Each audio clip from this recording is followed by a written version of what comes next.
Welcome to the Even Better podcast, where your host, Sinikka Waugh of Your Clear Next Step, brings you exciting content about making communities better by helping people get even better at work. Well, thank you everyone for joining us for today's edition of the Even Better podcast. This is Sinikka Waugh, and I am so delighted to be here with my friend and colleague, Mel Worrel. And I should correct myself there, Mel Worrel Johnson. So that's new. I'll get some used to that. Mel, so great to have you here today with us. First off, before I introduce you, thank you so much for being with us today. Thank you so much for having me, Sinikka. I'm delighted to join you and have this fun conversation about how do we demonstrate leadership presence. This is going to be so great. So the background a little bit, I have known Mel for a few months, and as Mel and I have been working together, her enthusiasm, her energy is absolutely coming through. I love her background and the things that she brings to the table specifically. So for those listeners and you're like, well, who's Mel? Who is she? Who is she? She's got this wonderfully varied background that includes small business ownership. It includes corporate America and everything in between. And just, I love the variety that she has and this really determined focus that she has on helping people achieve the goals that they're looking for and helping people move forward. She clearly has mastered an executive presence and helps others grow that executive presence in themselves. And I am just excited to, this topic is so spot on for everything that I know about Mel so far. So let's just dive right in. Mel, as you were preparing this discussion today, talk just a little bit in preparation. So your theme for today is 5 ways that people can demonstrate leadership presence right now. So first, tell me why that topic? What's your interest here? 5 ways that people can demonstrate leadership presence right now. Yeah, no, and so not to stutter around it, but it's one of those things that when you go into a meeting or you meet someone for the first time and you have that very quick opportunity, and I've heard 4 seconds, I've heard 5 seconds, I've heard 10 seconds that someone is making a judgment or determining whether you know what you're talking about or whether you should be in the room, right? And we've heard a lot of times that conversation around taking a seat at the table and how do you make sure that you show up and you're presenting your best self. You may have everything inside you and you have the knowledge, but then you go to share that with the group and somewhere along there, you have a blip or a falter, or you don't present that same confidence or exude that same confidence in the room. And so that ability to show up and truly on the outside match the inside of what you want to bring to the table, and that those people around you see you as the leader you are and not the leader you're hoping to be. Right. Oh, I love that you start with that. Oh my goodness, we're meeting someone perhaps for the first time or encountering them.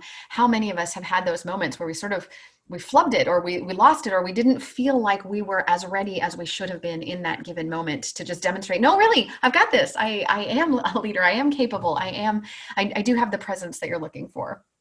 Outstanding. Okay, so let's dive right in. There are 5 of them, 5 ways to demonstrate leadership presence. And the first one that you articulate is a topic of mine that I am so passionate about as well. So that is clear communication. So talk to us a little bit about specifically, what do you mean as far as clear communication, and how is it one of those ways to demonstrate leadership presence? Sure. So this can go twofold. It can be, how are you dealing with your team if you're leading a team, but how do you also have clear communication with those when you're managing up? And I think this is one of those areas that you talk about. What communication do you use when you're managing up? And what communication do you use when you're working with your team, whether it's peers or people that report directly to you? And what I mean by that is there's a different voice when you're talking to different groups. And in clear communication, when you're managing up, your leader probably wants very concise, very pointed. Give me the bullet points and the things that I need to know so that I'm making the best decision. Or if their boss, probably the CEO or someone on the C-suite, is asking them a question, they're not caught off guard because they have some talking points from you as a leader reporting to them. But then when I think about clear communication on talking to your team or peers, you probably have to give more information, and not more that they need more information to understand, but there's more tactical along with strategy. And it's more about how do we get there and what are we doing? It still has to be very concise and very specific and had some planning around it. But that clear communication is directed at how are we going to get there? And as a team or as a group of leaders, how are we going to get there? And those voices or communication process is probably different when you're talking to those 2 different groups. Absolutely. And I love that you point out that it's a voice. You're not asking people necessarily to change themselves or change their character depending on their audience, but we do have to adjust our voice. We have to adjust the way we communicate to those different audiences. Yeah, 100%. Absolutely. So can you think of examples when you think of your own stories or the stories of those that you've been around, examples of someone who, where they look back and they went, oh, I have this new opportunity to try clear communication, where they made perhaps some sort of adjustment in their communication and got different results in their leadership role or in their experience? Sure. So for this first one, I'll use myself as an example as, I think being vulnerable ourselves is really important to talk about our experiences of how we've learned and grown. And I remember one time specifically, I was very new in management. It was probably in 2007, so a while back. And my boss had given me very clear communication that I needed to tell an individual I was working with that if they didn't do this, they were going to be fired, right? Well, when he told me that, it was very clear communication. He was precise, he was pointed. Now, what he didn't tell me is that my frame when I spoke to that person should not have been as clear and direct. And it was more, he was painting a very specific picture for me as the leader to take in. But then I should have used that clear communication from him to put a different voice to it when we're talking about voice. And so I still remember having this conversation with Sam, and I'll never forget the look on his face. And I said, I've talked to my boss, and if things don't change, you're probably going to be fired. And it was way too direct. My communication was very clear, but absolutely in the wrong voice. And I had some unwinding to do in that situation because Sam was a very good person on our team, however, needed some different direction. And I use clear communication in that point to a negative outcome, right? And that lesson, I still think back on that of when people say something specifically to me and how that reframes and comes out in a different message or a different voice. It can still be clear, but probably has a lot more empathy and it has a lot more care and just realizing that you're dealing with humans and we are not robots, right? So that would be the example I would talk about with communication, and understanding clear communication doesn't always mean that it's the same voice from one level to another. Absolutely. Absolutely. And I love your realization that we're talking to humans. And so we need to adjust that to those people. They are people with feelings and emotions, and we need to adjust accordingly. All right. So here's another thing we do with humans is we listen. So you've identified 5 ways to demonstrate leadership presence. And your first one was clear communication. Let's move on to the second one, which is around active listening. Talk to us about that. Sure. This one is near and dear to me, as listening is a skill that most people would, on a rating scale, say, I'm a good listener. And then you start to ask for feedback from individuals on, were you really listening? Were you messing with your phone? Were you looking at the text? Did it distract you in that moment? Did you check an email? And so when I think of active listening, it's really about that intentional listening, that you are putting yourself in a distraction-free zone and you're really being engaged with that person that you're working with. And when I think about this, I have been working on listening skills, and a lot of us are working on our listening skills. But when I moved into coaching, you really understand how important listening is, and that you're going to miss the unspoken word. You're going to miss a body language reaction. You're going to miss something they said that really meant something else if you're not truly listening and giving 100% focus to what that person is saying and hearing them, like 100% hearing them, and having that distracted free arena. So your laptop is shut, your phone is tipped over, your ringer is off, really being present so that you can ask a powerful question or hear the things that maybe are not being said that are being said. Mm-hmm. I have this wonderful memory of working with an executive who had, when you would meet with him, he would be working and making use of every minute of his day. And you get into his office, and when he wanted, he would look at you and realize that now was the time to listen. And he would stand up from behind his desk, and he would come out into a space in the office where there were 2 chairs, and there was nothing else in the way. There no phones could ring, no desktop surfaces could get in the way, and he could just listen.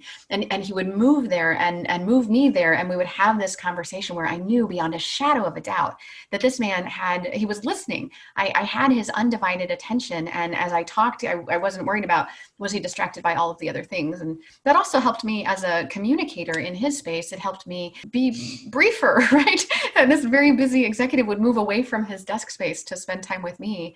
And so I would be more careful about how I could articulate clearly to him and demonstrate. What an amazing example of a leader who is truly giving 100% of his time in that moment that was allocated for you two to have a meeting. So that it makes me smile, because as more and more leaders appreciate how important that dedicated time is to give to the folks on their team that are coming in to share what's going on or ask an important question, it empowers the people within the team to realize this is how we get the best out of the people we work for. It's just amazing. And it trickles down, right? It's kind of like that. Someone buys you a coffee in line, you buy the next person coffee. Like you see that habit start to build amongst the entire team just by setting a really great example. Absolutely. What other things can you, so besides this executive who would stand up and move us to a different spot, what other things can people do right now, today in their workspace to demonstrate active listening?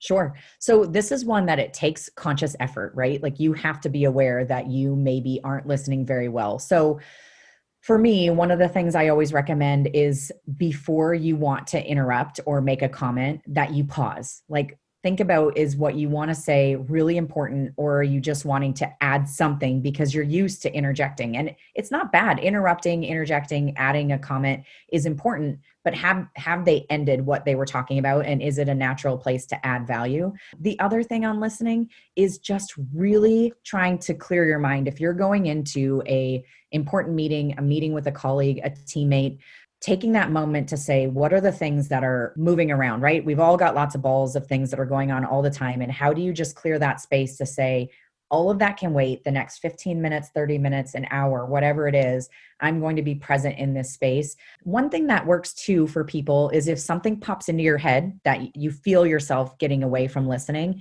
is have a notebook and write down what it is that came into your head, whether it's basketball practice after work, or oh, I needed to stop at the grocery store, or, oh, I forgot to reply to this email, that you take that and literally pull it out of your brain and put it on paper so that you can move past it and get back into being an active listener. Everyone has different ways that can trigger them to get back in that listening mode, but those are some of the ones that I've used, and I know that clients and peers have used when they're trying to be 100% engaged in that active listening. Absolutely.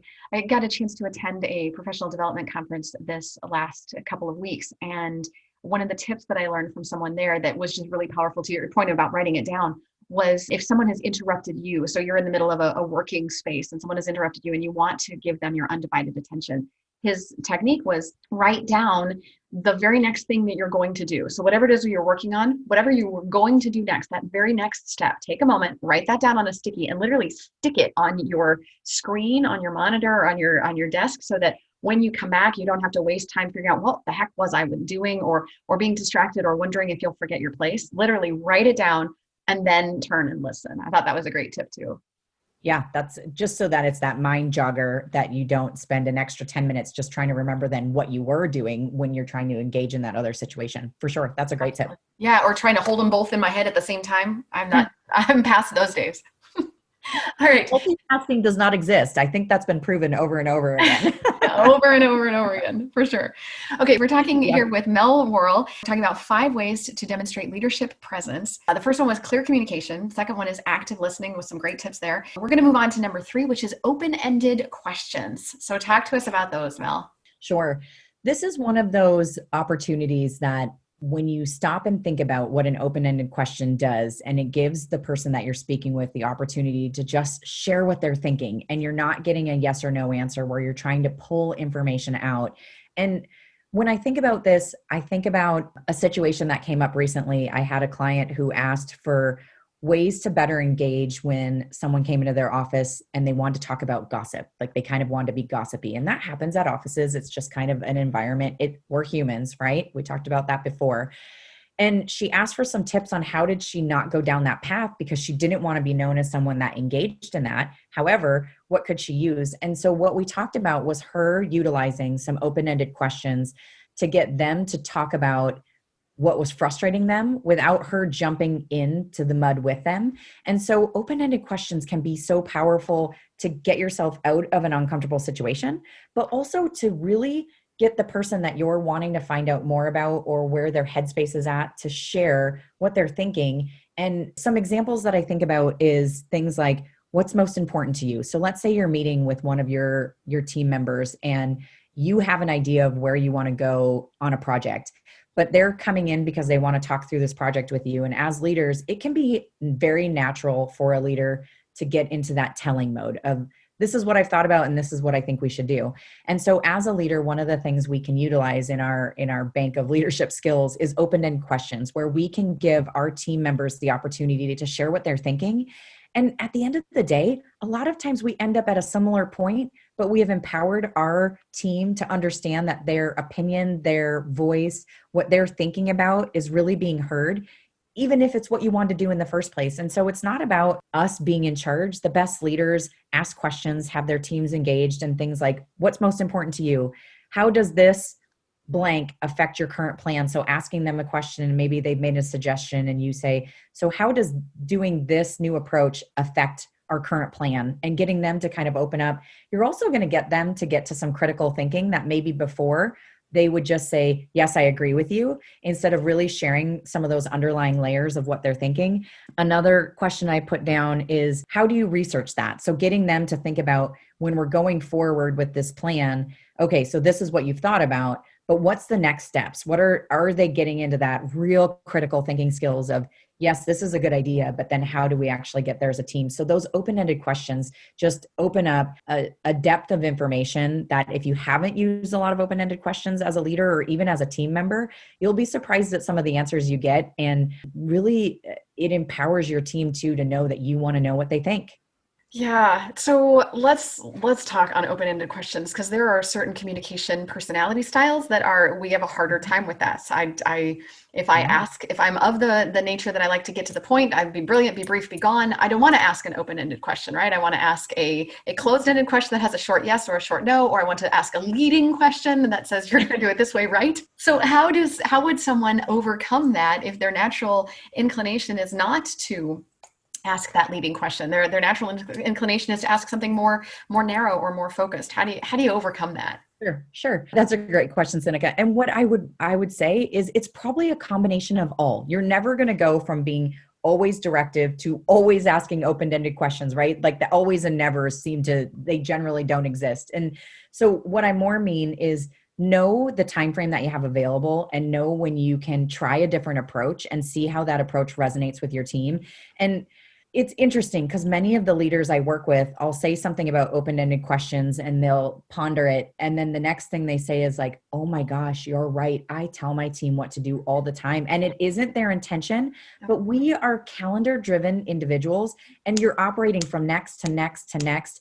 And you're not trying to just check off the list of what's going on, but there are days where it is just busy, busy, busy. And you're like, go do this, go do that. Should we do this? Yes. Should we do that? No. And all of a sudden, there was a person on your team who had this amazing idea. And instead of a 2-minute conversation, if you would have allowed for a 15-minute conversation and ask 1 or 2 open-ended questions, one, the feeling that empowers your team member about how you engage them and that you didn't just tell them what to do, right? It's the loyalty. And you think about, I've had leaders that I would run through fire for and other leaders that I wouldn't have. And some of it came to, how they worked with us and the ability to give us a voice. And you're never going to be all open-ended questions. And we should definitely never be all closed-end questions. But in between, there's a good balance. And if you have a crazy day, it probably isn't the day you're delving down the open-ended questions, range. But if you have a day where you have a 30-minute one-on-one, give them the full 30 minutes and listen, but also ask some open-ended questions, because you might be surprised what you find out. Excellent. All right. So we're talking about 5 ways to demonstrate leadership presence. The first one was clear communication and active listening was second. And the third was open-ended questions. So let's move on to the fourth one, and that is incorporating others' perspectives. So demonstrating leadership presence involves incorporating others' perspectives. What's that all about?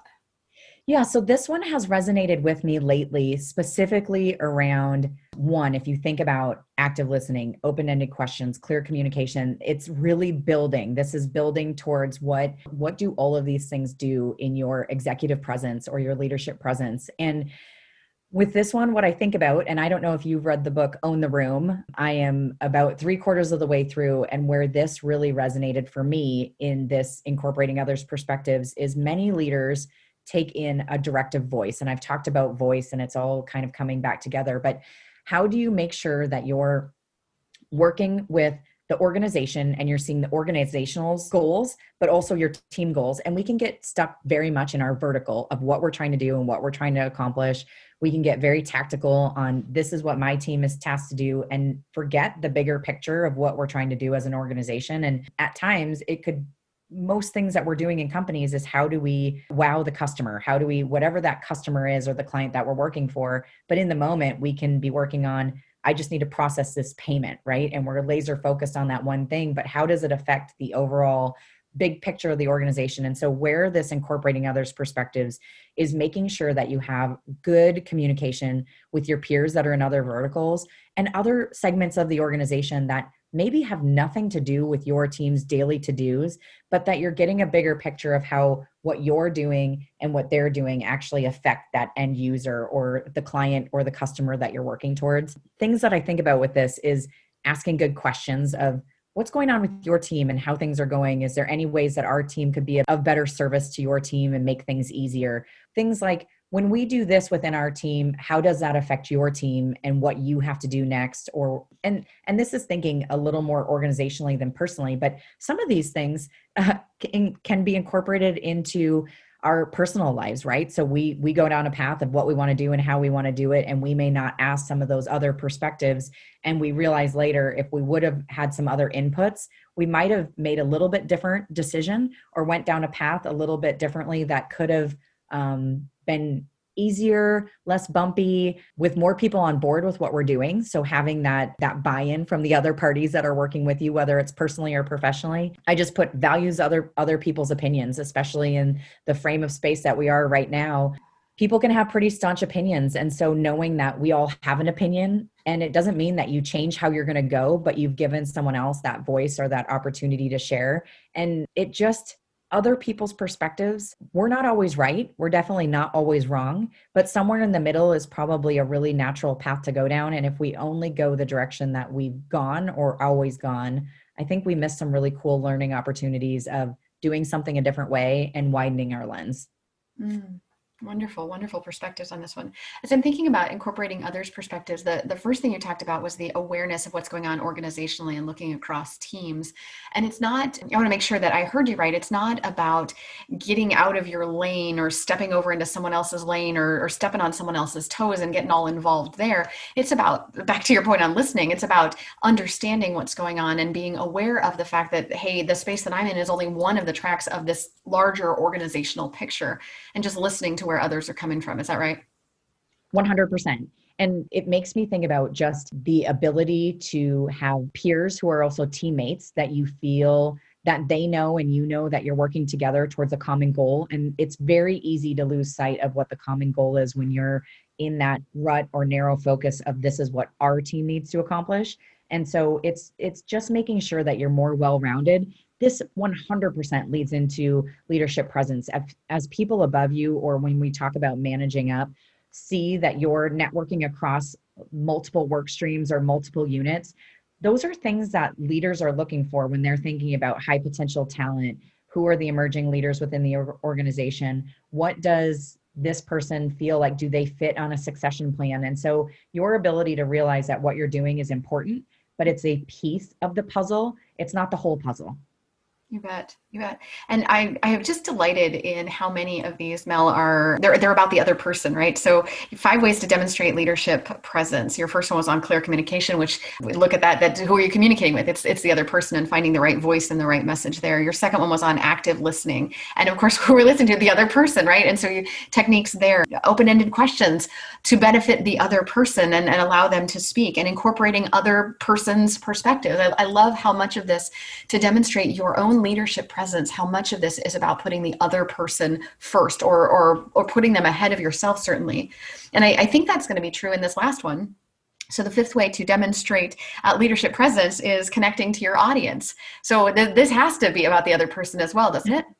It really does. So it's interesting. As I looked at this, I didn't necessarily think about it that way. It's a different viewpoint, right? So you listening, you're hearing me, and that's what you're taking away from it. And I love that. And people, right? Like, people and passion about people, we don't get to where we're going without people. And so it makes sense that all of this is around people. And so when I think about connecting to your audience, I think about a couple things. So one, you could be giving a presentation or a speech or speaking at an event you're speaking to a big audience, right? So in that frame, what I'm talking about is, how do you frame your message? How do you make sure that you connect with the audience, that you've done your due diligence on who is the organization you're speaking to? What is, if it's internal, who is the group? Who are the people that are there hearing your message? Have you done any research on what's most important for them to hear? Or do you have a canned speech that you give at all of your different events? So have you tweaked it at all so that it really resonates with the group that you're meeting with? The other one that I think about with audience is you're going to an event for the first time. We talked about this, about how do you make that really great first impression. So you're going to an event and you know that it's a networking event, it's a business happy hour or a business meet and greet, and you're going to meet people that are maybe in a similar industry, or it could be some senior leaders within your organization that you want to get to know. So if you're going into that, what research have you done on the people that are going to be there? And what I mean by that is when you're connecting to a human, you want to find things that you have in common. And it isn't about forcing a connection, but if there's something natural that's there. And what I think about is an example. The other day, I was meeting with the president of a company, and I didn't know him at all. And so I didn't want him to see that I went to his LinkedIn, because it looks like you're stalking someone a little bit, right? I didn't want to click on his profile because it would have gave him an indication that I had clicked on his profile. So I Googled him, and I had found some things of past companies that he had worked at that I had some experience with. I had seen that he had went to Ohio State, and I lived in Ohio. And then I saw he was currently based in Minneapolis, which is where I grew up. I grew up in Minnesota. And so when our conversation started, I had those things written down or in kind of my bank of my headspace of, if it was natural to bring that up and have a common connection, that I would. And the reason I talk about this is many times leaders, whether you're a new leader or a seasoned leader, you go into a room with people that are more senior than you, and the word that comes to mind is paralyzed, but it can make us so uncomfortable about, we don't want to look like incompetent. We want to have a conversation with them, but we don't want to go down a path that makes them think that we overstepped business and professional, right? And so having some of those things in your back pocket, if you ask any senior leader, whether they're a CEO, a president of an organization, or a C-suite, one of the things that can be frustrating to them is that people don't necessarily just have conversations with them because they feel like they're always in an interview, that people need to impress them when they're in that moment. Yeah. And some of the most or best instances that I've seen is when people are truly natural and they're just having a conversation about, man, this fall weather has been amazing, and da da da da da. And oh, by the way, last week I went up to northern Wisconsin to go to my mom's cabin, and the fall leaves were incredible, and we cut through Minneapolis. And they're like, oh, I live in Minneapolis, right? So I'm not saying you're leading a little bit, but you're making connections that just help that conversation be less, like medical, clean, so regimented, or like, oh, I should ask about, how is business going? What do the results look like? I saw in the newspaper that the stock went up by $2. How does that feel to you? Like that's a very canned conversation that feels very clinical, maybe is the right word. Someone might blurb in another word that makes more sense here, but it's just about having a real conversation with people that helps them learn who you are. People want to work with people that they can see themselves in, that they can align of something that they share in common, or that they just like you. Your personality is authentic. And so this one really comes to, how do you connect with the audience, whether it's a big audience or an individual that you're wanting to meet, and creating some similarities or some things in common that make them want to continue the conversation.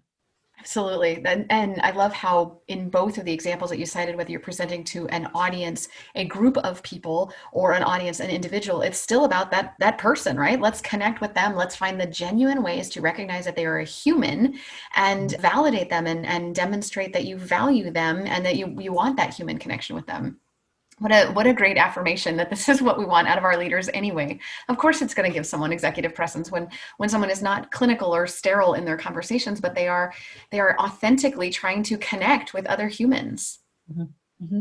Oh, so lovely. So lovely. Yeah. So we've been talking about 5 ways to demonstrate leadership presence. And we talked about clear communication, and then active listening, open-ended questions, incorporating others' perspectives, and connecting to your audience. So I love this sort of very wonderfully rounded 5 things that of course, there are other things that we need to do with our lives, but these are 5 things that we can do right now. You don't have to have a VP title or an executive title to do these things and to demonstrate those.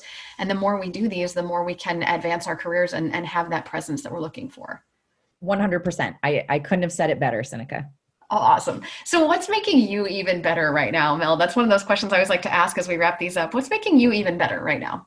Yeah. So I think the first thing that comes to mind, and I think we always have to listen to our gut, what's making me better right now is just the group of other coaches and small business owners that I'm connecting with on a weekly, daily, whether it's a text of encouragement, whether it's a, hey, I had this scenario, how would have you handled that, to, hey, I heard you had a really great week. I'm just sending you some encouragement. And that sharing of information, that sharing of knowledge, and just being each other's support system as being in leadership, building a business, being a small business owner.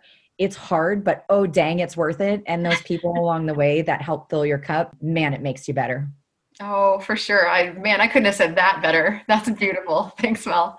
Uh-huh. So we've got just a couple of seconds left. And I know one of the things that I'm so excited about is that you've had the opportunity to start working with us as a coaching partner. So you're providing coaching services.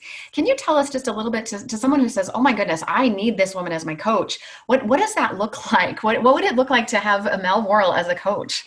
Sure. That's a great question. I think it would look awesome, but I'm probably a little prejudiced to myself. So what I would really say is I really have 3 niche markets that I like to work with. And where that falls is those folks that are in leadership right now or looking to get into leadership, and they're either a high potential emerging leader looking to be on a succession plan within an organization, and they're working on executive presence, how they are their best selves with their team, how are they their best selves with their boss, how do they show up every day. The second group of people would be small business owners, entrepreneurs, franchise owners. I have owned 2 franchises in my history, as well as built a small business with an insurance company, and have a strong passion for helping business owners figure out what are the things that are holding them back and what are the things that maybe they're not seeing, and having a different lens, as we talked about earlier, on how they move forward with their business. And the third group would really be around career coaching. So those people that are in a role, looking for a role, could even be someone in college that they're having those difficult conversations with their parents on what they're going to be when they grow up, and how do they get some clear focus around what's next, and how do they communicate that with other people in their lives. And those areas have been just very fulfilling, and something that I have a ton of passion around: leadership development, business owners thriving, and small businesses still being the backbone of who we are in the US. And how do we help those people looking to get into the workforce and back into the workforce, back on their feet with confidence and clarity of where they want to go. Awesome. Thank you so much. So Mel, it has been such a treat to spend this time with you. Thank you for being here today. I'm so grateful for your time. This has just been awesome. And ditto, back at you. Thank you for the opportunity. And it's just been a joy getting to know you and the team at Your Clear Next Step, and getting to be a coaching partner with you as well. You bet. We have loved working with you. So for those of you who are listening and tuning in, thank you so much for making time today to tune into the Even Better podcast. And to find out more about Mel, you can find her on our website, and you can always find out more about what Your Clear Next Step does. We are here helping people have better work days so that together we can co-create better communities. On behalf of all of us, have a great rest of your day.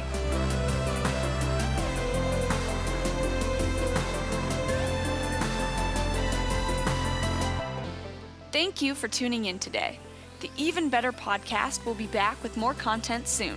But in the meantime, subscribe to our podcast or check out our website at yourclearnextstep.com for more information. See you next episode.